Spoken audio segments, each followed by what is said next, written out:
This is your place for all things Grand Rapids Griffins and all things Toledo Walleye. This is the Hockeytown West podcast with your hosts, Brandon Cook, Nick Harrington, and Travis Foch.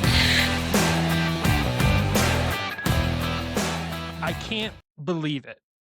22-1-0-1 is the record of the Grand Rapids Griffins that we are still talking about. If you guys would have told me when we did our season preview that 24 games into the season, this team would be 22-1-0-1, I don't think anyone would have believed us, especially when you look at what the starting roster was, the guys that started in Detroit, the guys that end up getting injured throughout this season, the guys we still don't have, and this team continues to find a way to win. I mean, Waddy would have believed it. I asked him in postgame.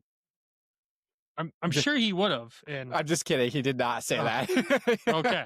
I was going to say, because I think it's unbelievable across all accounts. I mean, the Grand Rapids Griffins are still one of the, if not the hottest teams in hockey, resetting records across the board for the AHL that's existed for 90 years. Like, we have so much to talk about, 3 games to talk about, a million roster changes and speculations to talk about today. So welcome back to the Hockeytown West podcast, your source for everything Grand Rapids Griffins and Toledo Walleye hockey. And we're going to jump right into the news here. We'll start with some of the roster transactions that happened last week. In case you missed them, some of these have already kind of played their course. Like last Wednesday, you had Chad Hillibrand get a PTO from the Toledo Walleye. He played Wednesday's game for Grand Rapids. Right after that game, released back to the Toledo Walleye. No harm, no foul. Played well in that game, contributed. I mean, even got the chain in the locker room after the game. Both current, I guess you can call them Walleye players that are on PTOs, getting the awards in the locker room after the game. It's kind of cool. It's got to be cool for you, Travis, to see these guys come up here and make an impact. It's not really surprising. Well, no, duh, but like, it's got to be cool is what I'm saying. I mean, yeah, it's awesome, but like, you're used to it, right? Like, we're used to losing guys all the time now. Like, that's just kind of become the thing because like a few years ago, like we were assigned a bunch of guys. So when we lost them, it wasn't like a, like when they got called back up, you're like, oh, okay, well, they're going back. Now it's like, you can just see it down here. So yeah, it is cool that they're getting an opportunity, but like for me, it's like I'm to the point with it to where it's like it's not surprising. Like you can see it coming. Good for that guy. Yeah, 100%.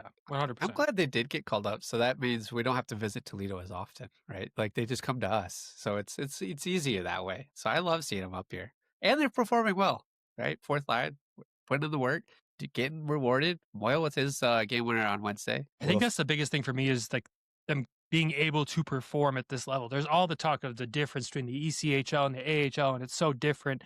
And these guys come up and they produce in this lineup, which granted, they're surrounded by the hottest team in hockey right now. So, of course, they're probably getting uplifted a little bit by that. But at the same time, you're stepping into situations where the pressure's on. Like every team that plays Grand Rapids probably brings it a little extra every night, knowing that they are the hottest team in the league. We're getting probably some playoff caliber performances out of opposing teams against us, and we're still finding a way, and these guys have to go out there and battle it out. So credits them for being able to do it. I thought Hilly looked great out there. I liked his aggression. I liked his size and speed, and I just love him as a player. Well, I will say this. Neither of them probably know who Nick is. No. Because he hasn't been down here. Maybe Moyle, because we talked with Moyle. Well, we were on the bench when Moyle came out last year when we were on the bench in Toledo. That's true, but they still probably don't remember you. Yeah. Hillibrand definitely doesn't know who he is. No, not a clue. No, not a clue. And of course, I wasn't there for that game either after in the locker room being sick. So on top of that, you had Carter Gylander get called up this week. I think Travis made a phone call and made that finally happen. So Travis should have been there the last happy. month and a half. Okay, settle down now. Should have been. With that, you did see Dustin Tokarski get released from his PTO. Got a game in, got released. Sucks for the guy, but it's good to see Gyro up here getting the opportunity, right? Obviously, that's what you want, Travis.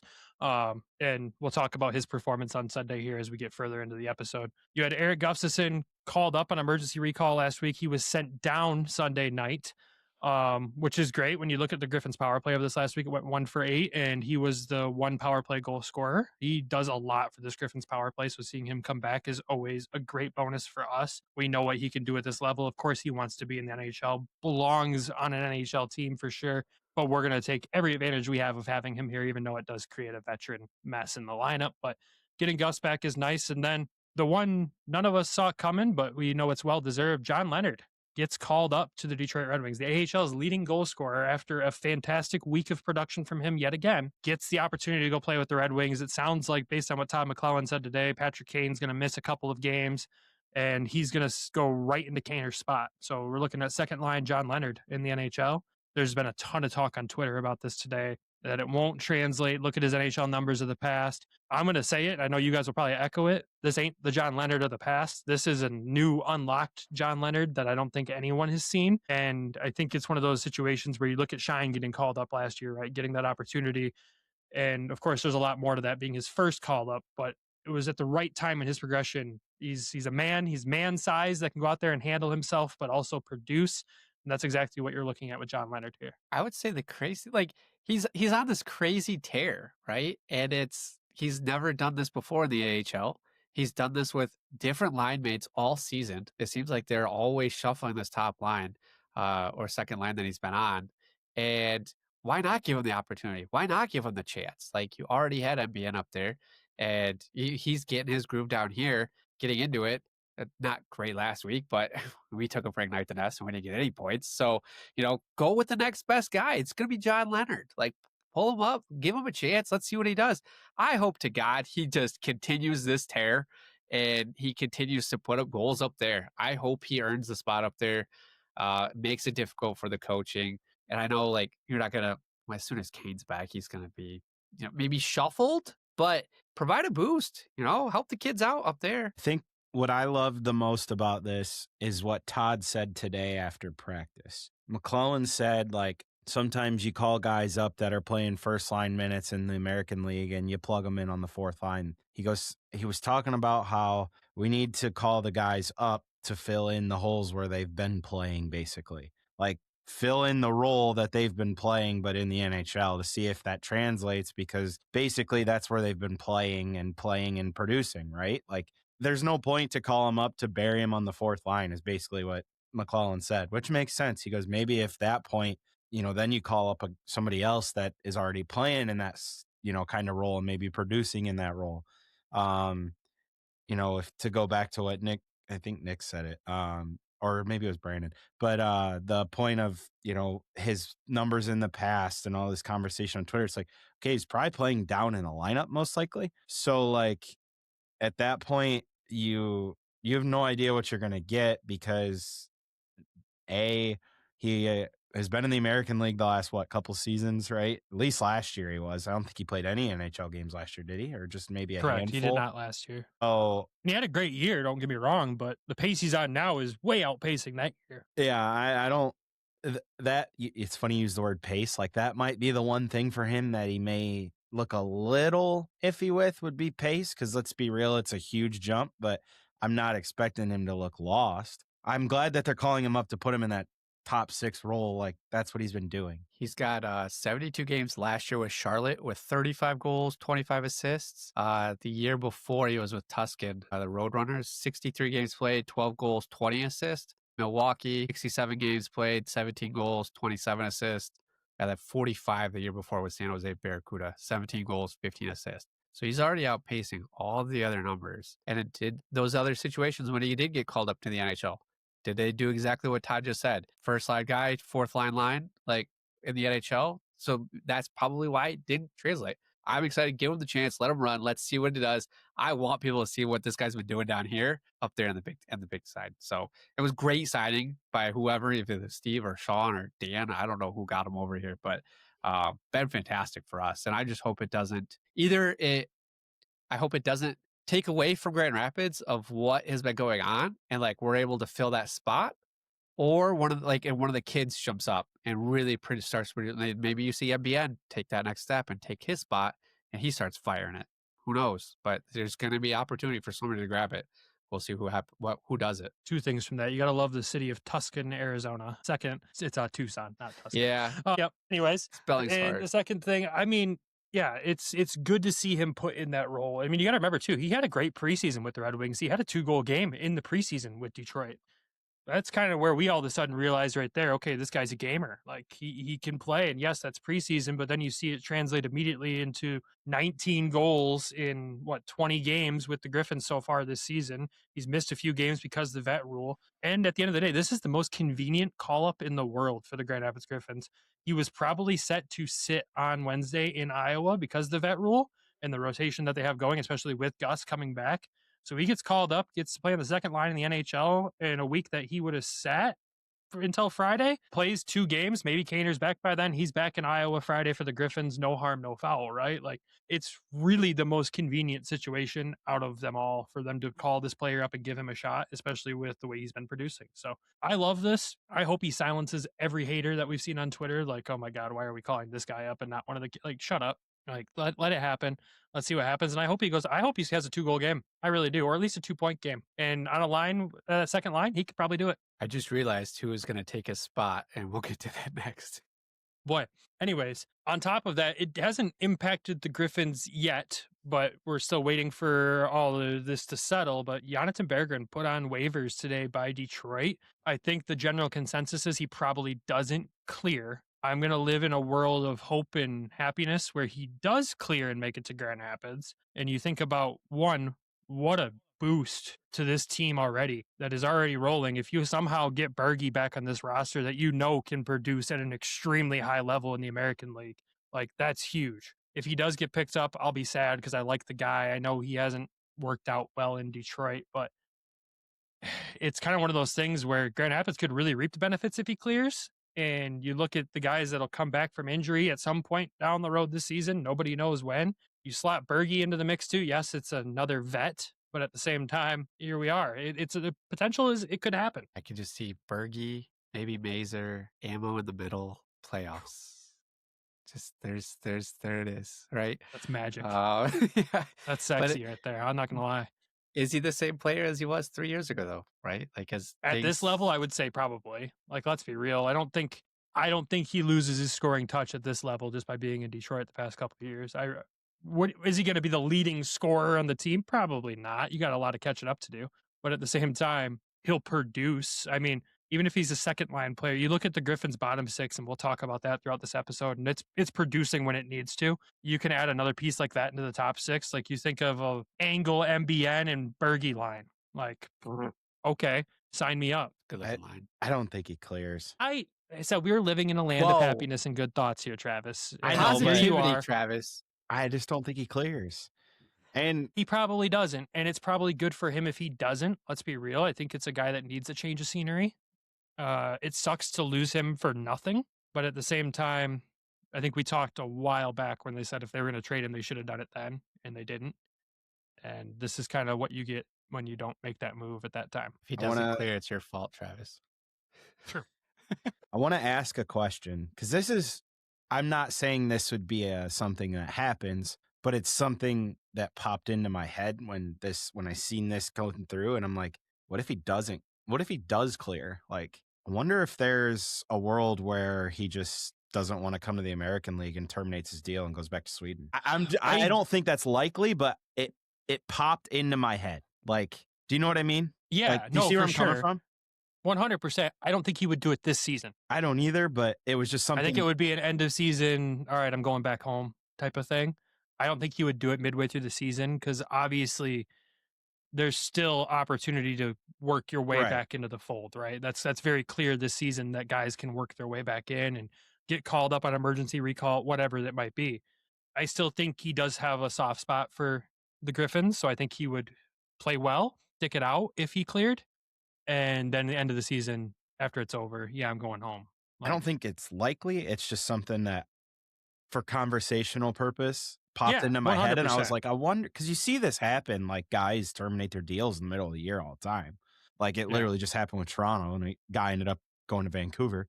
But it was just something I thought of. But I ultimately, I don't think he even clears waivers. Yeah. My guess is he probably gives at least San Jose a chance, right? I think there's teams that need him worse than the Sharks. Yeah. There are teams out there that need a guy like that. But at the same time, when you look at the production in the NHL, are they going to take the chance? Who knows? Maybe, maybe not. It's never a guy I want to say that I don't want to see him in GR because you love the guy. I know the team loves him.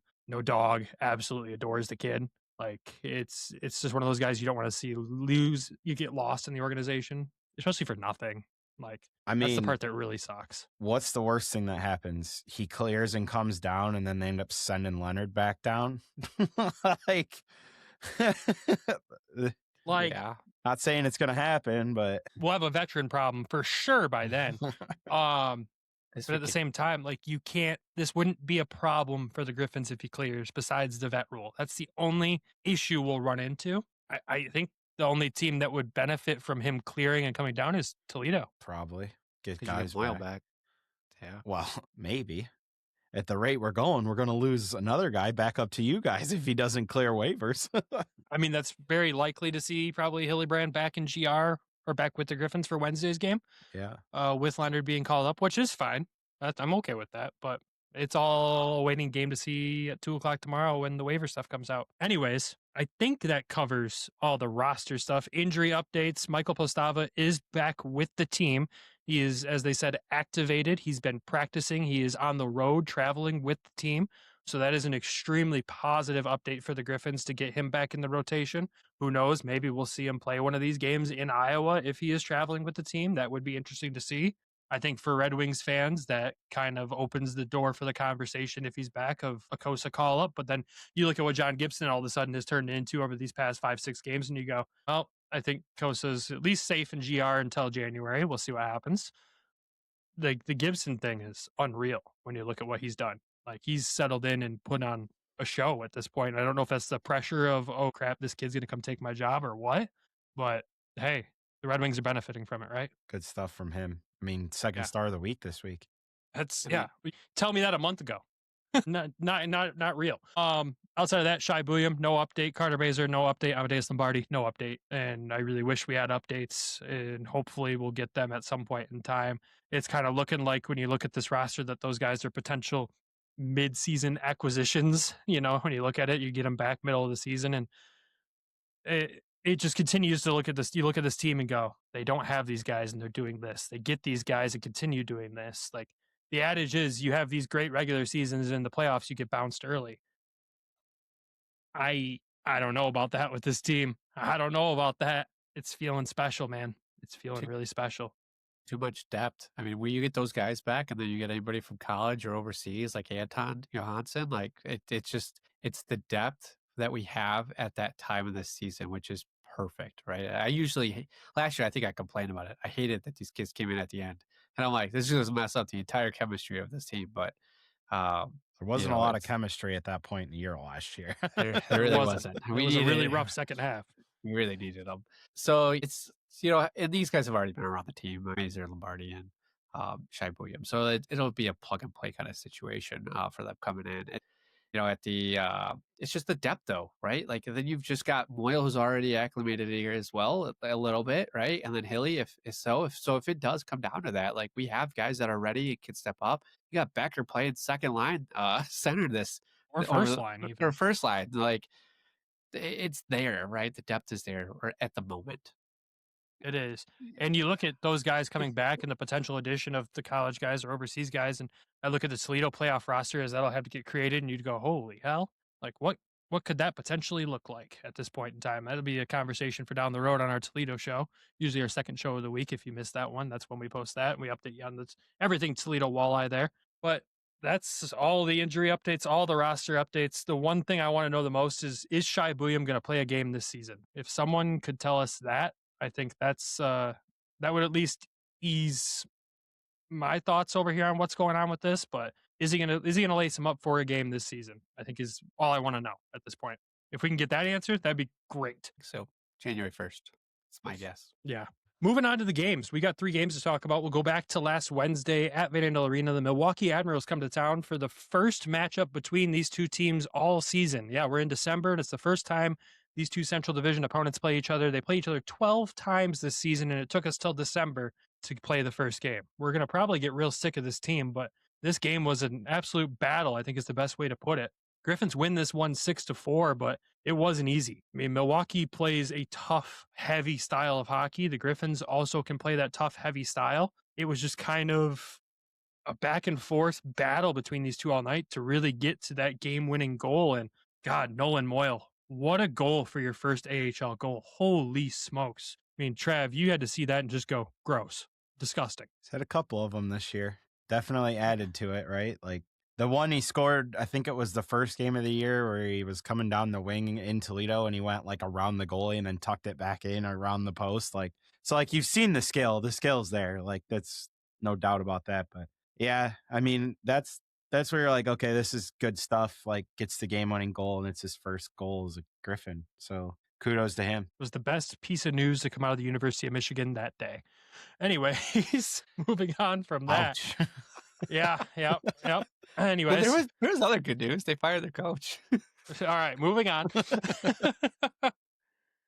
Just overall, Nick, obviously you were at this game. I was homesick. What did you see in person at this game? I'll give you my thoughts from what I saw on TV. It was a battle, right? Like it was two top teams just going at it. I mean, this is what we've been wanting. This is what we've been wanting to see. We wanted to see like that Charlotte matchup at the beginning of the season was one that we had circled on our calendars, like just us personally, right? And then we see Milwaukee coming in and we got that one circled. Like this was a matchup that it was just like, okay, as soon as we got ahead a little bit, they came back and then we get ahead again and then they come back. And then it was just back and forth. And it was just a lot of offensive. There wasn't much play in the neutral zone. It was literally just straight offense zone, just straight playing it. Just a lot of shots all around. So entertaining game, crazy, just high scoring. Not something you thought of when you saw these two teams coming against. You thought maybe it was going to be like a 1-2-0 game as well. But the one thing like going into this game too, you had to know is Milwaukee is so good on the power play. They're at like 35% at that point in time, I think it was. And they convert on this one too. I mean, in this game. And that was kind of the goal that kind of got them right back in it too, to tie it up from Weisblatt. I'm just going to say this, like they're a fun team to watch play hockey. Milwaukee? They are a lot of fun to watch. Like I think because this is one of the nights where I fell asleep on the couch because of my chaos last week with Tuesday night alone. So the first period I'm watching it and I'm like, man, they are just relentless. Like they just attack. Like they don't stop. It's like they all have a high motor and they just are a very aggressive team. And I was like sitting there, I'm like, man, this is like a fun team to watch Grand Rapids just play against because like the way they play, like that's how, like if I was a coach, I'd want my team to play, like just constantly relentless and just, I don't know. It's just one thing I wanted to point out. Like you guys have obviously watched them longer than I have. Like it's no surprise they're a good team every year just in how they play. Like, yeah, it's not a surprise at all. I mean, their head coach has been there, I think, for 6 seasons now, Carl Taylor. And he's always coached winning teams there. Like that, they play the same style every year. They're always talented, no matter what Nashville sets them up with. They always find ways to be a very, very good hockey team, and they're always very entertaining to watch. They're always a thorn in our side. It's one of those rivalries that's carried over from the IHL days. It's some of my favorite games. And seeing that we're playing this team 12 times this year compared to playing Rockford 12 times, I am much more in favor of that. Like the two teams I'd want to see us play that often is Chicago and Milwaukee, just because of the long-standing rivalry between the two teams. And like I look at what this is going to be. This is going to be a 12-game gauntlet for both of these teams. They're all going to bring it. I think the one thing that shocked me the most is when you look at the Griffins roster and, you had a fourth line of basically all guys that played in the Coast this year or last year. And that fourth line did a lot of damage in this game, whether it was hitting, whether it was playing good defense or scoring goals. That fourth line took it to Milwaukee, and I don't think they were ready for that. And I give the fourth line a lot of credit in this game. And defense as well. I know it's a high-scoring game, a high shot count game, but the defense was blocking shots left and right. Milwaukee could have easily had 40, 45 shots in this game.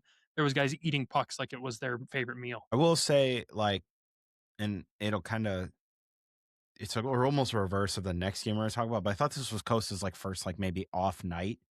Like, he still made off, but a little off. He still made some unreal saves. Like I think it was their first or their second goal. Like the save he initially made when he slid across, I was like, oh my God, he is dialed. And then the puck just fell right onto the guy's stick who had like a wide open net. And I was just like, oh, it's going to be like this tonight.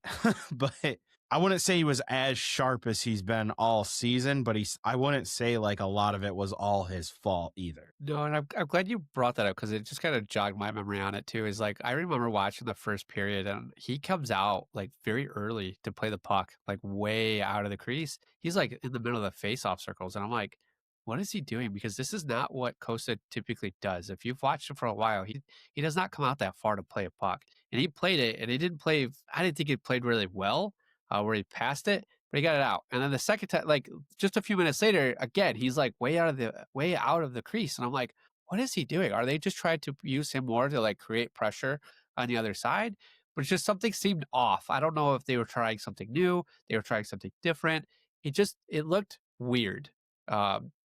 With how much we've watched Cossa and like how he plays, it just was not what he normally does. Well, that is probably one of the things he struggles with the most is playing the puck. Like, yes, it's not 100%. His strongest suit of his game. I'll say that. Well, let's not do this versus Milwaukee. Like, let's do this against a lower opponent, right? They did, but I think Kossa's offness in this game is credited to Milwaukee and their ability to move the puck side to side across the ice in our zone in this game. They did a fantastic job of that to keep Cossa moving. We haven't had to see him be that, mobile in a lot of the games this season. And Milwaukee did a great job of keeping him moving. And hopefully that's not the scouting report for the future for other teams, just to keep this goalie moving, which usually our defense does a really good job of blocking passes, taking away those opportunities.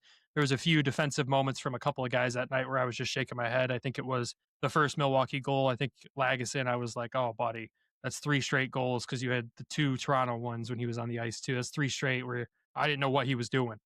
But outside of that, I mean, yeah, it's going to be a battle between these two teams, and it's going to be fun. Like the fact that we're playing this team on New Year's Eve instead of blowing Cleveland out the door on New Year's Eve like we have every year for the past few years, it's going to be fun. It's going to be a battle. Elite jersey matchups too. Like there is going to be a special jersey matchup between these two teams too. I was told about that because the AHL, I think every team has to do like a vintage matchup for the 90th year. And I think we're getting a pretty cool one with Milwaukee and Grand Rapids at some point in Milwaukee and in GR. So keep an eye out for that. I don't know what the Griffins are wearing, but I know what Milwaukee's wearing. I don't know if I'm supposed to say it or not, but I know that's coming. I mean, even just the regular threads, like their color scheme, that 2-tone blue with white. That's one of the best jerseys in the league. It's hands sharp. down. Yeah. Like they've done everything right. And they wear that vintage one too with like the full Admiral on. Oh, dude, that jersey's sick. Yeah. It's so good. Hate them. But love the style. You guys sound like me when I talk about Fort Wayne. Yeah, exactly. Hate them. The Fort Wayne traffic cones, Travis. Yeah. Sorry, I wasn't on that episode, so I had to say it. That was bad. It seems like those, like our team and the way we play this year is a lot like Milwaukee plays, right? It's just it's a mirror, right? We're playing the same style, but we're just better because our fourth line guys are better than their fourth line guys, right? And I think that's where it really separated, and that's where those goals came from, right? It's Moyle at the end, right? Yeah, I mean, to not talk too in depth in this game because we still have 2 more games to talk about and other stuff, but you looked at this roster going into it and you go, oh, Austin Watson's the veteran scratch against this heavy Milwaukee team. That's interesting. But Canik Liepert handles the business and drops the gloves with Moreno. A little tilt between those two. And I think the Griffins were able to still match the physicality even without Watson in the lineup. So credit to them there. And Eric Gustafsson, a nice 2-point night for him. We mentioned earlier, he was the 1 power play goal scorer this week for the Griffins. And he had an assist in the game too, right before that goal. And again, just what his contributions on the power play do, but his first as a Griffin, his first goal. So congrats to him. Where's AKL at on fight? He's got to be getting close to 10. I feel like. I think he's probably at the halfway point. 4 or 5. I thought he'd be like 6, 7, 8, somewhere in there. 6, 7. No, stop. Stop. I'm not allowing that on this show. I refuse. The only other piece I have on Milwaukee before we hit the ad break here is if you look at their staff page on their website, because I had to remind myself of the coach's name, their team dog is on the page. So it's pretty beautiful. Miller, director of fun / rink dog. Gotta love that. Fun vibes, fun team. Can't wait to play them again. It's going to be a fun one, but we're going to hit a quick ad break when we come back, recap the next 2 Griffins games, a quick standings update, and of course, our 3 stars of the week. Spinoramas, Michigan goals, a sprawling save across the crease. Live and breathe all the highlight moments with DraftKings Sportsbook, an official sports betting partner of the NHL. New customers bet just $5, and if your bet wins, you'll get $200 in bonus bets instantly. Download the DraftKings Sportsbook app and use code THPN. That's code THPN to turn $5 into $200 in bonus bets if your bet wins. In partnership with DraftKings, the crown is yours. Gambling problem? Call 1-800-GAMBLER. In New York, call 8778-HOPE-NY or text HOPE-NY 467369. In Connecticut, help is available for problem gambling. Call 888-789-7777 or visit ccpg.org. Please play responsibly. On behalf of Boot Hill Casino and Resort, Kansas, pass-through of per-wager tax may apply in Illinois. 21 plus age and eligibility varies by jurisdiction. Void in Ontario. Restrictions apply. Bet must win to receive bonus bets, which expire in 7 days. Minimum odds required. For additional terms and responsible gaming resources, see dkng.co/audio. Limited time offer. Copyright NHL 2025. All rights reserved. And welcome back. All right, let's dive into game 2 of 3 of the week here. We had Saturday at home against the Rockford Ice Hogs, Red Kettle Night, the cool black and red jerseys that Travis isn't a fan of. Look, on the ice, I say this every year with especially jerseys, you see them in a picture, you're like, oh, maybe. And then you see it on the ice, I'm like, it looks good.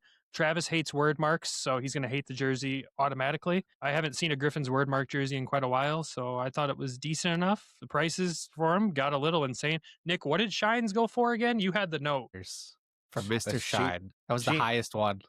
Yeah, we know it's cheap, Travis, but I didn't know what went for. I don't know who got auctioned off after the game because I wasn't there, so I don't know what went off or what prices were they afterwards. Yeah, a weird home game where neither of us were in attendance. I was still sick. I'm still battling it, if you all can tell by now, but I was sick, so I again wasn't going into the locker room to spread this to anybody on the team. And when you look at the season so far, you go, oh God, a night without us there, are we going to lose? Or, like, what's going to happen here? Like, is this just bad juju across the board? No, the Griffins end up winning this game. Wasn't the prettiest game by any means.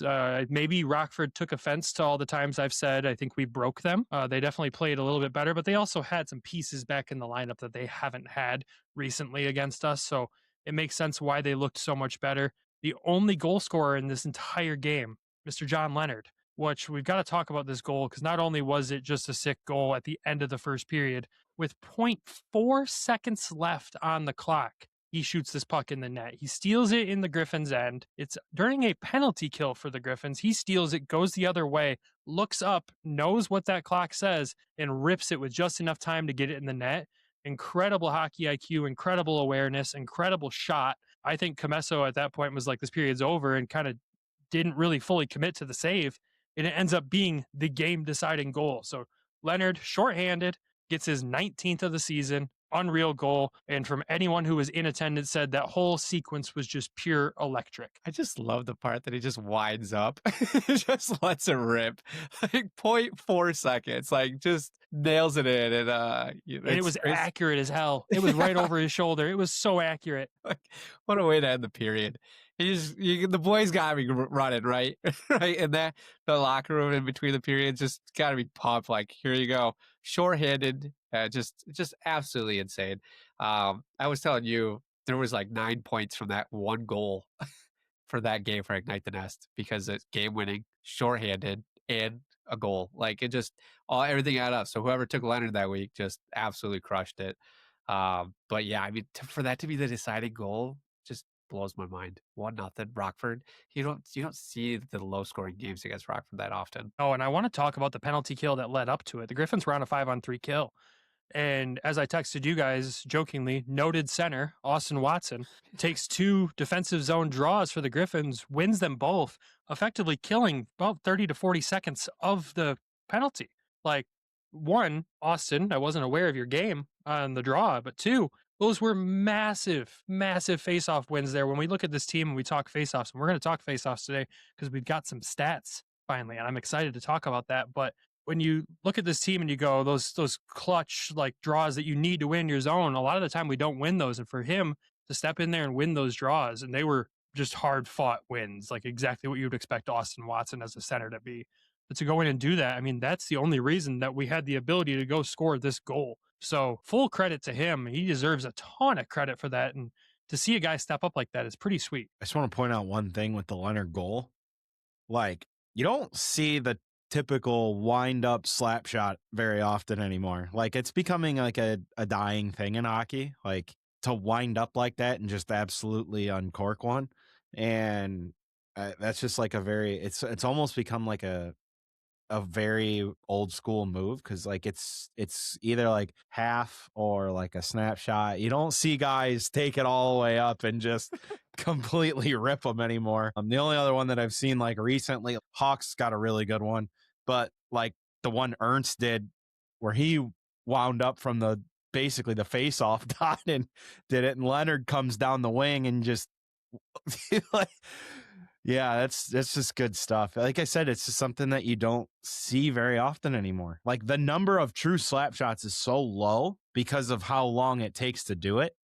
So yeah, like it do it like that and commit with that little time on the clock too is nuts. It is. And like when I seen the goal, the first thing that came to my mind is like Marian Hossa coming down in the shootout and just absolutely uncorking one from the hash marks, because that's what he used to do. I mean, just a crazy moment. If that would have been an OT game winner, I think he would have done the walk-off celebration, just walk straight off. Oh, just straight to the bench. Yeah, straight to the rim. But yeah, back to Waddy stepping up and taking those face-offs on the kill, though. Like, that does a lot for a team. That's just the mindset of this team. Everybody's going to have to chip in at some point and do something maybe they haven't had to do in the past, and everybody's okay doing it. Seems like nobody's better than somebody else this year. It's all for one and one for all. You hear it a lot, like, are they a team or a club? Like, this is a team. Like, they do what is necessary to win. It doesn't matter what your role is. Like, you've seen guys like Becker have to go to the first line. Watson now taking defensive zone face-offs on penalty kill. Like, who had that on their bingo card? Yeah, just it's team mentality. Yeah, 100%. Outside of that, it was kind of a sloppy, disjointed game from everybody. The only perfectionist on the ice was Sebastian Cossa getting his third shutout of the season. We'll talk about him more in a second, but the overall play, I mean, it started to feel like neither team wanted it after that first goal was scored. Like, there was opportunity, sure, but the second period was more of a battle. The third period was just a disjointed cluster that was all over the place. I mean, Rockford only had 3 shots on goal. The Griffins only had 5. No one could really establish themselves. The biggest moment of the third period was Marcel coming in, gets taken down by Ian Mitchell, awarded a penalty shot, misses the net. Like, I thought Cossa got a piece of it. No, he just flat out missed the net. Marcel is not a known goal scorer by any means. So maybe Mitchell's takedown was a game-saving goal. You know, who knows? But yeah, when you see a goalie have to step up in that moment, which, again, yes, he missed the shot, but Cossa, I guess, didn't give him a easy spot to put the puck either. So credit to him for being able to step up and do that. And Cossa walks away with his third shutout, stopping 20 of 20 in this game. That point in the game, too, for the penalty shot, it was about a little bit less, right around the 10-minute mark. Yep. And at that point, Rockford only had 1 shot on net. They still held, like, Grand Rapids held them to only 2 more shots the rest of the period. Like, it was a fast-moving period, and they just did not have a whole lot of, didn't give them anything, really. Because I'm thinking back on this, I was like, yeah, I remember the third period. It went so fast, and there was no shots. It was weird of, like, how long Rockford was able to stay off the shot sheet. Yeah. There you go. Well, like, one thing, too, they even said it on Sunday's game, is that, like, they didn't like their effort. Like, I think they said Coach Watson was like, they didn't like the way we played last game. Like, they still found a way to win, which is good. And then your comment about missing the net on a penalty shot, like, yeah, it's inexcusable, but when you got a goaltender that's 6'6" out at the top of the crease, like, there's really nowhere to shoot the puck. So you almost have to, like, if you're gonna just shoot it, like, hope you miss him and hope you don't miss the net. Like, it's not easy. Like, yeah, and that's exactly what happened in reality. Yeah, he's probably looking at a hole that Kossa's like, all right, if I can beat him here and just maybe, like, because you're going to have to shoot it so precisely because Kossa's so big, like, you have to almost pick a spot, hope you miss him, and then hope you're inside the goalpost. Like, that's kind of like from a shooter mentality that, like, I mean, we have a guy that is huge goaltender. Like he's very big in the net. And like when you don't have a lot of room to shoot at, like even just playing on Sunday morning, like screwing around hockey, like I can see where like if you have to pick a spot and like you have to miss the goaltender that's out and huge and there's not a lot of room to shoot at to begin with, you can see where it happens. Yeah, you're just shooting and hoping and praying at that point, right? Basically. That's all you can do. Yeah. Yeah, I mean, the only thing I'll give besides, it wasn't the best effort from the Griffins, and obviously they got a win. I will say they started on time in this game. At least they had a good start, which, I mean, granted, Rockford had travel overnight. They played the night before. And it was interesting going into this game to note that Rockford's backup goaltender, Brossois, had a goalie goal against Milwaukee the night before. So that's a cool story. I think it's the first one of the season I'm aware of in the top 3 pro levels. I don't know if there's been an ECHL goalie yet this year. Yeah. Oh. Yeah. Goalie goal for him. And that was cool, but he obviously got the night off after playing the night before. And you expected Rockford to kind of come in a little sluggish. They weren't. They started on time too. But the Griffins had a better start in this one. I think that's what saved them from losing this game, honestly, with the game being this tight. So good to see them get a good start. Good to see them take another win over Rockford. And at that point, the team just kept winning and winning. And with that win, the best start out of any team in the 90 years of the AHL through 23 games. Insane. Best start through 23 games out of 90 years of history. It only got better on Sunday. Exactly. Only got better on Sunday, but boy, was it a close one. So let's talk about this game in Chicago. Sloppy is the best way to describe this game. Kind of from both teams, but really the Griffins looked just disjointed in this one. I mean, you go into this, obviously there was travel from Grand Rapids to Chicago. It's a 4:00 start, but the Wolves also had to travel from Milwaukee to Chicago to play this game on Saturday night. So both teams had to travel, and you could tell. The first period was kind of a mess. Chicago outshot Grand Rapids 16-9 in the first period. Carter Gylander getting the start in this one, doing the Lord's work and keeping the Griffins in this game. Get to the second period, Grand Rapids outshot 8-3, and Chicago ends up scoring in this one. Robida got his 9th of the season, and it's a goal that I don't think Gyro wants it back. I don't know if there was much he could do on this one. What do you think, Trev? Knowing Carter, because I will say the one goal that he gave up in Toledo the week prior, when I talked to him, it beat him in the same spot, like that in between the blocker and the body. So like, and he said he wanted that one back. So I'm gonna go out on a limb and say that he probably does want that back. Clearly I don't know if it was just bad communication or miscommunication that nobody picked up the trailer, because all 3 guys were on one side of the ice. Like both defensemen were on one side. The Angle, who made a horrible turnover at the blue line, went to where the guy was going, and like both guys, our defensemen are going to one side, left the other guy. The trailer's wide open. So I mean, again, good shot. Carter probably wants it back, but yeah. Yeah. You get to the third period, and the period kind of starts off the same for Grand Rapids, getting kind of dominated by Chicago, not being able to get shots. And then off of a face-off, MBN, 2 great opportunities to bury the puck, fails to, but all of a sudden you kind of saw a momentum shift. Chicago takes a penalty late, and you're like, oh boy, okay. You see momentum, you see scoring chances. Primu at the other end just doing an incredible job as well. This was a complete goalie duel between these two teams. But with about 1:12 left, Tyler Angle makes up for his mistake on his giveaway, makes a beautiful feed to Raklovsky, who just buries it right above Primu's shoulders, and we got a tie game. We're going to OT. Our road regulation winning streak continues. We have not lost on the road in regulation yet this season. And you go into overtime, and dude, this overtime might be my favorite overtime I've ever watched the Grand Rapids Griffins play. Granted, Chicago takes a penalty, and we have the power play in that, but I don't think the puck was in the Griffins zone at all the entire 5 minutes. Chicago had 0 shots on goal. I do not believe the Griffins only had 1 shot on goal. I think that shot count is way wrong, because I know there was many, many, many opportunities there. But at the same time, just pure dominance from Grand Rapids, but again, a dominating performance from Primu in this one. Well, it's crazy. Like, I told Nick, like, Nick called me after the game, and he goes, I go back and watch it. I was like, don't. Like, first of all, like, just don't even waste your time. Like, if you're going to watch anything, watch the last 5 minutes of the regulation and the overtime and the shootout, because that's about all the Griffins showed up for. But outside of Gyro, like, Gyro played unbelievable the whole game. And, like, yeah, that overtime, like, I can think of 2 overtimes that, like, I've never seen so much excitement, like, been this invested in overtime. The first one, is that World Cup of Hockey with North America and Sweden, the one that was just back and forth for the entire thing before McKinnon scored.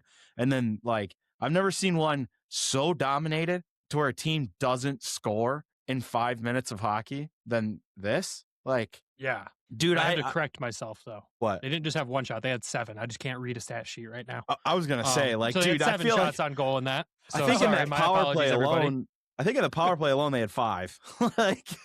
like, I mean, it was utter chaos. Like, they could have scored 4 or 5 times. They hit the goalpost. Then it was 4-on-4, and they still couldn't, like Chicago couldn't get the puck out of the zone. It was insane. No, they could not. Essentially, the Griffins had about 13 shots on goal between the last 5 minutes of regulation and the 5-minute overtime.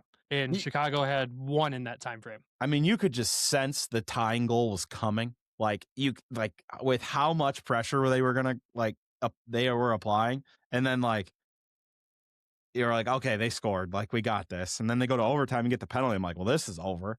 And then they just can't score. Like, it was unreal. Yeah, and 1 second, Nick, before you jump in there, I'll give Chicago this. In that last 5 minutes of regulation, some insane shot blocks before that goal happened.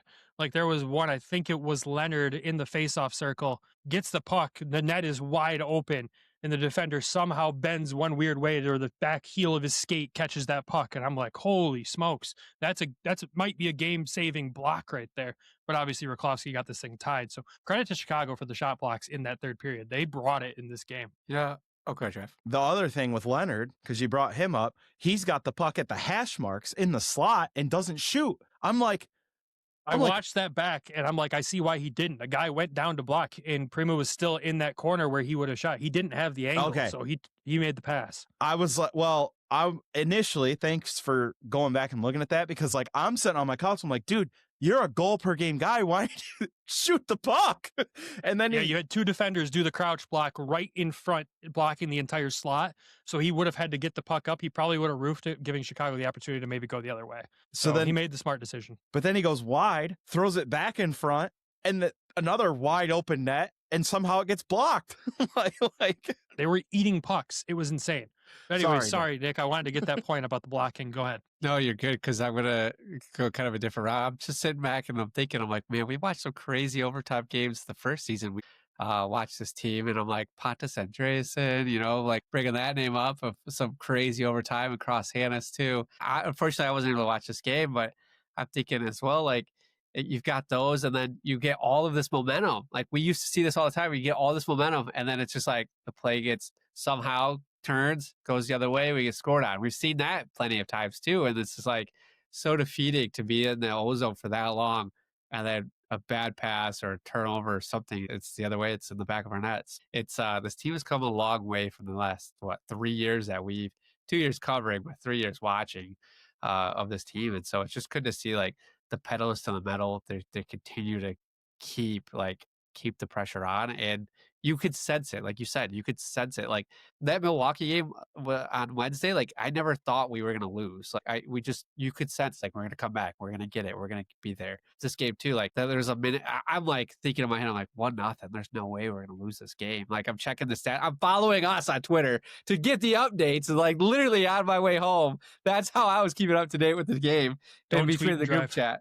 Yeah, I wasn't tweeting and driving, but I'm just like watching it, like watching for the notifications, like getting angry on the way home, because I'm like, we're going to freaking lose this game to Chicago on a Sunday again. What the heck? And then I see Raklovsky, I'm like, thank God. All right, we're going to overtime, and the boys are going to figure it out. So yeah, it's good to see that we keep the streak going. It's an exciting game. I asked Travis, and he's like, don't go back and watch it. No, I mean, the last 5 minutes at OT are definitely worth the watch. And I think one of my other favorite parts of OT, besides all the scoring chances, was the puck did come out of the Chicago zone. And you could see the Griffins at first, they were kind of like lazily just going back, and I think they were just going to reset.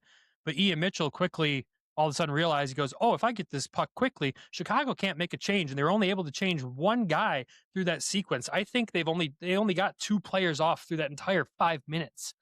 That was the most insane part, is they kept them hemmed in for that long. I have to say, for the record, I told Nick not to watch it because I know how he feels about certain styles of hockey games. And this does not fit his mold Like, he would have been asleep by halfway through the first period. Yeah, 1,000% would have been too. We haven't even talked about the shootout yet. Obviously, this game goes to a shootout with the Griffins not being able to convert at that point. The only shootout goal scorer is John Leonard. He scores, Andre Becker misses his, but Carter Gylander at the other end, perfect, getting revenge on the Wolves. If you remember, the only shootout loss we have, one of our 2 losses this season, God, that's crazy, was in Chicago in the shootout for Carter Gylander, who had to come into the game that Postava got hurt in. So you look at that, and he goes into the shootout, and Bradley Nadeau was the guy that scored on him. Nadeau goes first in this, and Carter gives him 0 opportunities to bury it behind him. And as soon as he stopped him, I was like, yeah, Carter's going to win this game. We just need one. We just got to get one. Leonard produces that one because, of course, he does. And you look at the shootout lineup of who they put out there. We know Becker's really good in the shootout for some reason. And you put their best shooter on the team out there, much better than the last time we saw them put a shootout lineup out in Chicago. So credit to the coaches for putting the right guys out there. And a great result, a great win. And we continue this streak. Obviously, we've talked so many things of setting records in the AHL. We're 22-1-0-1. Nobody's talking about the fact the Griffins have won 11 straight. Like, that's buried in all of this. The fact that this team's on an 11-game heater right now.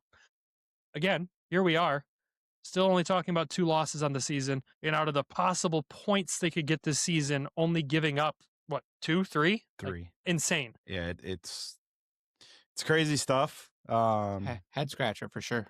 Yeah. I mean, some nights you just wonder, like, I'm not going to lie. There's been points where I'm like, okay, when's the free fall? Like, not free fall, but when's the come back to earth going to happen? But then you like watch how they play, and it's just like, they just play as a group of 5. Doesn't matter what 5 are on the ice. They work. They come in and they do their work and they go home. Like, they're a team. We talked about it last week, Brandon. Is like they've got an identity, right? They're scoring 4 goals per game. That's their average. They're giving up 1 to 2 goals a game as well. And they're staying out of the box. They're staying disciplined. The power play is working. The penalty kill is working. Everything is, they're at the top of the league for major statistical categories, right? And then when it comes into this week and we play Milwaukee, it's a 6-4 game, right? It's definitely way out there, right? Scored 6 goals, we give up 4. The penalty kill didn't work, right? I mean, credit to Milwaukee, really great power play. You're going to Rockford, and it's a 1-0 game, right? So not scored 4. It's a shorthanded. It's a different style. They still win. Then you go to Chicago and a 2-1 game, right? And you go into a shootout and you win that game. Like, you still see over this entire week, like, they still found a way to win. And it was, like you guys said, Rockford was disjointed. It was ugly, but they got it done. Same thing with Milwaukee. So even the adversity, even the guys that are sick, right? We didn't even talk about the guys. Why Hilly was up for Wednesday was because Doucette was sick. Wallinder was sick. Yeah. So, well, but it was just like we had flu. Now, like, there's still some guys probably on the tail end of it too. Like, you don't know if all these guys are even healthy at this point, right? There's still some nicks, some dings. Some people are probably still a little bit under the weather, and they're still performing, right? It's just one of those things that's going on, and it's just like we continue to find a way. So, like, maybe it's this week, Trav. Maybe I'm not gonna. I will say it, because it's the risk of jinxing everything. I don't think there's going to be a free fall moment for this team. Even if they went and lost 3 or 4 straight, there's no panic moment for me. I just go, okay. Nick's gonna gotta panic readjust, when they lose 2 again, you look at the lineup, you look at the changes, and again, we're doing all of this without Carter Mazer, without Amadeus Lombardi, without Shai Buium. Nate Danielson's in Detroit. Emmett Finney started the season in Detroit. Yes, you got MBN back. John Leonard's now called up. You've got ASP's in Detroit. You have both your starting goalies went through injuries. You had the guy up from the coast. You've had PTOs. You've gone through it all. Like, and here we are. And I want to throw some stats at you, Nick. You hit on one. Disciplined. The team is 26th in penalty minutes in this league. Extremely disciplined this season. Oh, yeah. On the power play, we're currently 7th in the league at 23.6%. That has taken a drop. You kind of talked about that at the beginning of the episode. 1 for 8 this past week. Gus is a big piece of that power play. When he comes out of the lineup, we do see it tend to nosedive. Gus comes back in the lineup, we tend to see it come right back up. I'm not concerned about a 23.6% power play either, especially when we've had years at this point in the season where we're talking about 8, 9, 10, 12%. So happy with that result. You shift to the PK, still the best penalty kill in the American Hockey League at 87.1%. the best in the league. Special teams has been unreal. And you look at shorthanded goals too. We scored 4 this season, including one of them being a game winner the other night. Like, special teams has been coming up huge for this team, and you got to call it out when you see it like that. And as Travis always talks about, adding the two together, you always want to be over 100%, and the team's over 100% on the special team side. A+ score rating there for me. But I have other stats. We got some stats in our inbox. They'll remain anonymous for now. 29 shots on goal per game for this team so far this season. Nick said 4.1 goals per game scored, averaging 48% on the face-off side. Yeah, that's right. We got a face-off stat. 48%. Is it great? No, not bad. When you look at some of the guys, you look at your centers, though. Like Austin Watson winning 2 D-zone draws? I mean, that's not a center, but we'll take it. Dries is at about 55% this season. Becker, 48%. Tyler Angle, 37%. Gabriel Seeger, 54%. Amadeus Lombardi, when he was playing, 48%. So Dries and Seeger carrying the load on the face-off side there. And we knew that just from observation, right? You could tell those are your top 2 face-off guys on this team. Becker being at 48% actually surprised me. You could see why he's been getting these opportunities higher up in the lineup. That's a significant growth from what we knew of last year. He was definitely one of the bottom guys last year. So seeing that growth right there is actually really insane to me. Tyler Angle, you want to see it a little higher, but you've also noticed in some of these games he's been shifted to the wing, and I can't complain about his performance on the wing. The guy's been averaging about 2 points a week, it feels like at this point. And for a late season signing, been doing exactly what you would expect or not expect him to do. He's exceeded my expectations already for this season. What are your guys' thoughts on those face-off stats since we got our hands on them for the first time? Now, are they 100% truly accurate? Give or take a percentage or two, but we got numbers. Doesn't it shock me that Seeger is doing as well as he is? He's a big body, big, strong, physical guy, right? Like, that doesn't really surprise me. I mean, Dries, he's a veteran guy, so that's not too surprising. Becker, he's holding his own, right? Like, that's improvement. I will take that for his level, where he's at in his development. I will take that all day. Yeah, and I mean, he's only, like you said, getting thrust into, having to take more of them with playing in the top 6 and some nights now with guys out. So, I mean, it just goes back to next man up. But, and it's funny too, because when I was up there, Waddy even said, like, we're not a very good team in the face-off dot, especially like within relevance to the league. So that's where you almost want to see other teams' stats. Yeah, we'll see what we could do on that front. Yeah, definitely. I was not expecting you to read them out, so that was my reaction, like per player. So if you're watching on YouTube, that's why. I'm not surprised with like Seeger. He was really good with face-offs last year, so I'm not surprised there. Becker, I am surprised, 48%. Amo at 48%. So I mean, that's, to me, I think those are good. And a Dries, right? Veteran, 55%. Different with the Angle one at 37, but he has played more wing. This also goes to, like, and Elaine will say it, like, it's not always the center that's going to win the face-off. It's also the flankers. It's also the D. It's also, there's other factors involved. The one thing that we noticed, Brandon, is when we were at practice, as after practice, they were doing skill training. And one of the things that a couple guys were focused on was face-offs. One of the coaches would drop a puck, and then they would do face-offs. When I was at practice, I think it was last week, they didn't do that. So either they... Yeah, I think you showed up on like in-between game short practice, though. I think that's the only reason why you didn't see that then. What I want to point out with that face-off drill that we've seen is there's a lot of emphasis on the flanks in those drills as well, though, when they do that. It's not just the guy winning the face-off. There's a lot of focus on the guys coming in. And when you look at the percentages, it's interesting when you look at the lines those guys are usually on, too, to see the support around them. Like, you look at Seeger, he's surrounded by a bowling ball and a guy full of energy, usually on that side there. And Carson Bantle and Nolan Moyle or whoever else slots in on the other side. Becker, I mean, you look at where he was playing on the third line, right, with the other Czech guys. You got Raklovsky, and then you've got Trail Max, who's not Czech, Latvian, but at the same time, he fits in very well with them. Great support on the flanks. We've talked a lot about Raklovsky these past couple of weeks, and is just continued growth and this upward trend that we're seeing out of him. Angles it reminds me of that second line there a little bit. You look at the support system there, and maybe that speaks more to the guys around him. And you look at that currently, and that's going to be like your Austin Watson, MBN, depending on which vets are in and out of the lineup that night, is he should be in the above 50% category with the guys that are usually around him on that first line when he's playing.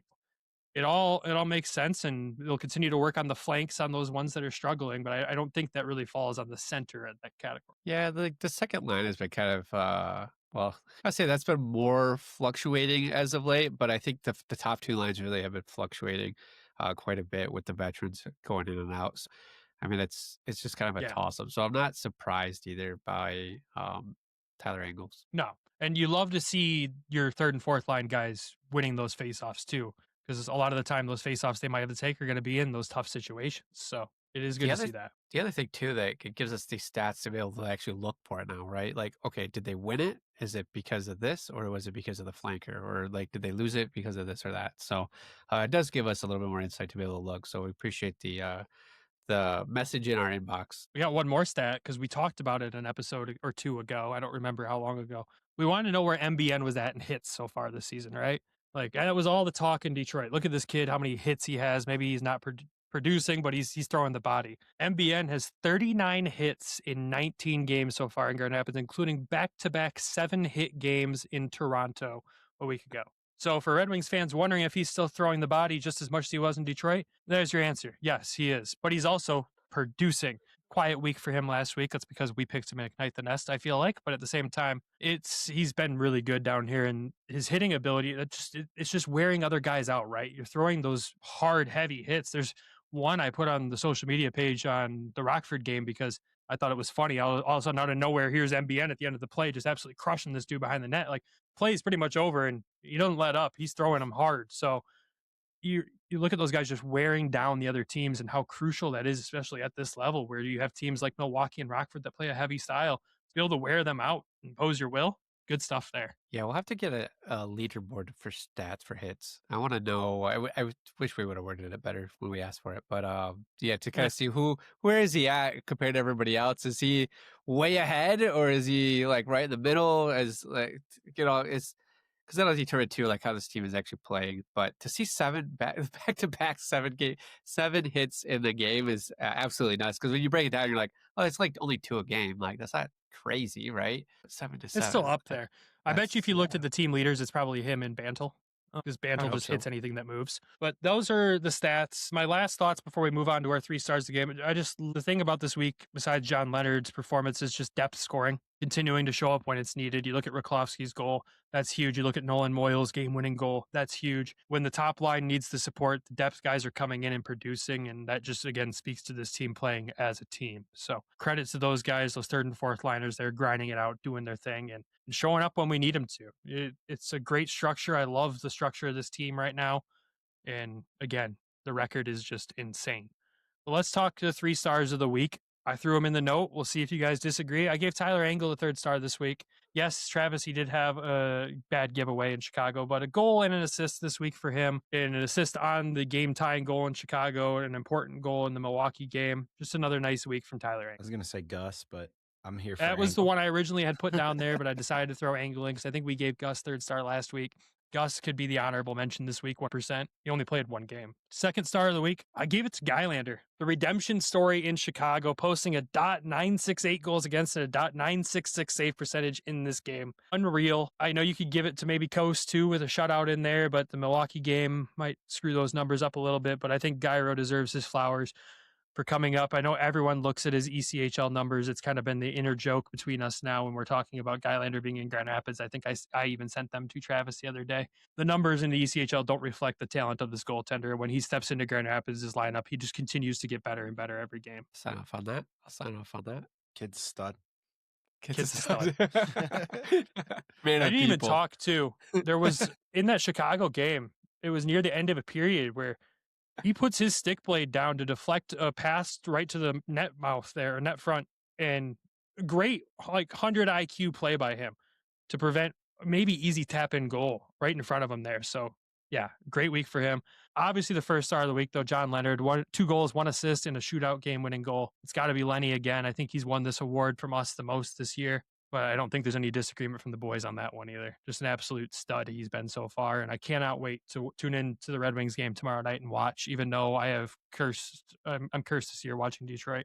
They lose anytime I watch, and I have not watched in like 2 weeks. I have not watched the game. I don't think they play tomorrow, Brandon. They play Tuesday. No, I don't think so, buddy. Oh, nice try. I saw it.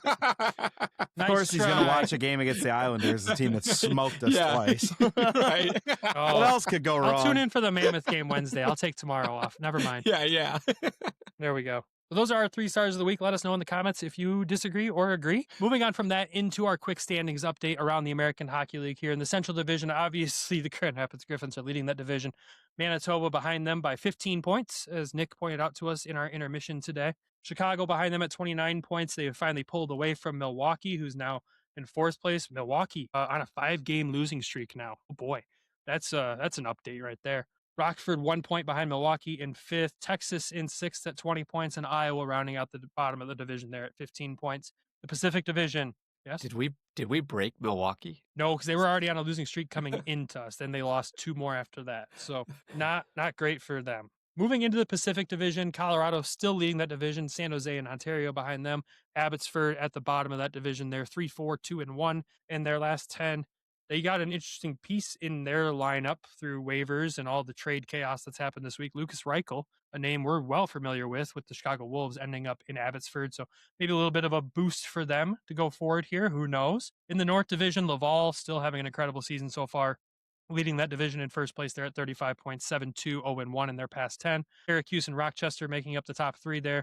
Utica still at the bottom of the division, 3-6, 1-0 in their last 10. You go to the Atlantic Division. Wilkes-Barre leading that division, though. Wilkes-Barre at the top of the division, but tied with Providence at 39 points. Lehigh Valley making up the 3rd spot in that division, with Springfield still at the bottom of the division. Wilkes-Barre lost a good piece in that trade that sent Stuart Skinner to Pittsburgh and Tristan Jarry to Edmonton. They lost Poulin there, and he's been on fire for them this year.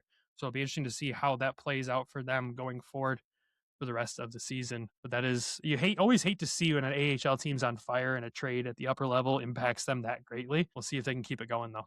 But that is the standings update around the league. Obviously, the Griffins are at the top of the league when you sort it by the league. They're the best team in probably all of pro hockey right now. Outside of that, did we talk about the big trade, boys? We talked about it for the Patreon cut at the beginning in the show. If you lasted this long, maybe we'll give you a little extra. Nick, I know you're coming close to your time limit here, so we'll hit it quick. Quinn Hughes. The trade happened. He's in Minnesota. Thoughts from you two? I thought you wanted to talk about the Stuart Skinner trade. I mean, the big trade. Hey, you hope that trade works out for both teams. I don't think that trade was the answer, but I hope it actually works out better for Stuart Skinner. Yeah. I hope he's appreciated in Pittsburgh. And Tristan Jarry's setup in Edmonton looks unreal. I swear, Vaughn must have had that made like last week when they heard that it was close. Like, wonder if they just threw that together because it had his name on everything. Like his name is on so good. Everything. Yeah, trade a goalie that gets you 3 wins away from 2 Stanley Cups. That's Friedman always says it best. You're better off to try to resolve your problems internally. And I think, and Skinner literally was like 4-1-1 in his last 6 with like a 940 save percentage. Like, and it's funny. Like I look at the first game, they outscored their problem. They won 6-3. Like, yeah. Anyway, yeah, it's a interesting trade. I don't think it was the right move for the Oilers by any means. So, but to the actual big trade, Quinn Hughes, your thoughts? I'll go first because I gotta leave. I thought it was pretty wild, right? Somebody that comes out of nowhere, puts together a trade package, and gets it done. They said 4. We talked about it beforehand. It's 4 first-round picks that were have been picked in the first round. It's a lot to give up for a guy that may not sign with you, and so that's my take. I'm glad Detroit was in on it, right? That there was conversation. We know that they were here scouting the Griffins a few weeks back. We talked about it on the last episode, and just the trade packages that were going to be coming aboard, like that were coming together for Detroit. I didn't like that, giving up so much for this guy. It was just too much. I felt it was one of those points where you're uncomfortable. I said it pregame. I'll say it again, but I think Zeev Buium, great player, has the potential to do the funniest thing now and request the trade to play with his brother over here in Detroit, right? When Shai comes back. So he's got to play first. But he's still rostered with Detroit. So that's my take on it. It's funny you say that because I don't think us talking about Vancouver being in Grand Rapids made the episode cut. Yeah. So we knew they were here. We just forgot to post it one night, and we couldn't remember all the other teams, so we weren't just going to go out there and post, hey, Vancouver was in Grand Rapids, because we have self-respect and don't just post things to get clicks. So we just decided not to talk about that. But yeah, their scouts were in attendance among a bunch of other teams, and I don't remember who we played that night. And thinking about it now, Was it? why do I think it was Iowa? Could have been. It was a Sunday. It was Shiner's bobblehead night. Is the night that it happened, because I wasn't there. That game was against the Iowa Wild. Was it really? I'm like 99% sure that game was against the Iowa Wild. I am pulling up past results right now. This is all staying in the cut, 100%. Sunday, November 30th? Yeah, the Iowa Wild. When we post that teams are in Grand Rapids, remember, 2 teams play the game. That tells you it right there. Very funny. Very funny to think about that now. I'm so glad this is all staying in the episode. Anyways, Travis, your thoughts? I know we're getting close to Nick's time, and I'm going to make him read Patreon still. I think the biggest thing for me is like I would have did it if he could have got around maybe trading Edvinsson and ASP, but there's no way that was going to happen. Like no way, absolutely no way. And I mean, because really, if you look at it, if they would have traded say it was Edvinsson that everybody was saying there was a piece Allegedly. that Detroit didn't want to give up. It's probably looking at them getting Bouillon in this, it was a left-handed defenseman. The only one of any stature that's going to pull off a trade like that's Edvinsson. So then you're just flopping out Edvinsson for Hughes, probably trading 3 other first-round equivalents. Are you really getting...